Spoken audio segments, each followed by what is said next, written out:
समय की बात है।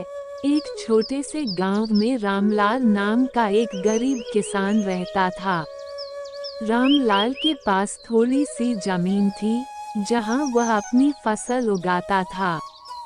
उसकी पत्नी सीता और 2 बच्चे थे, जो उसके साथ रहते थे। रामलाल बहुत मेहनती था और अपनी जमीन पर दिन रात मेहनत करता था, ताकि उसके परिवार को भरपेट भोजन मिल सके। रामलाल ने इस बार गेहूं की फसल बोई थी। उसने अपनी पूरी जान लगाकर फसल की देखभाल की। हर सुबह सूरज उगने से पहले वह खेत में जाता और देर रात तक मेहनत करता। फसल धीरे धीरे बढ़ने लगी और रामलाल के दिल में उम्मीद की किरण जागी कि इस बार उसकी मेहनत रंग लाएगी।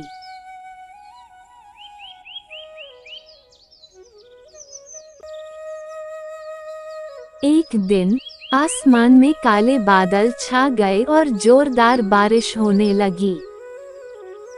रामलाल और उसके परिवार ने सोचा कि यह बारिश फसल के लिए अच्छी होगी।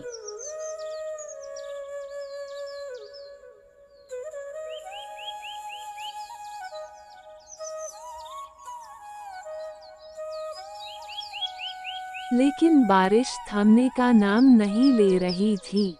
3 दिन और 3 रातें लगातार बारिश होती रही।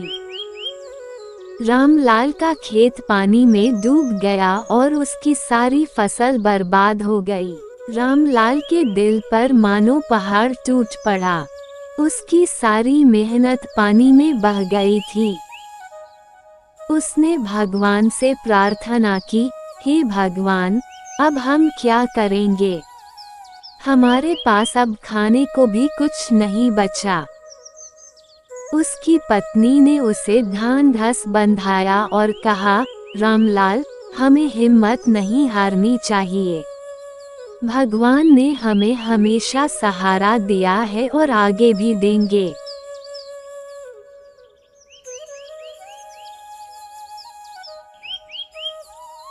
गांव के लोगों ने भी रामलाल की मदद की। सबने मिलकर उसे कुछ अनाज और बीज दिए, ताकि वह फिर से फसल उगा सके। रामलाल ने अपनी हिम्मत जुटाई और दोबारा खेत में काम करना शुरू किया।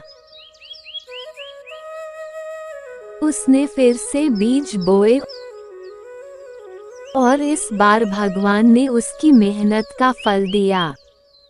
फसल अच्छी हुई और रामलाल के चेहरे पर फिर से मुस्कान लौट आई।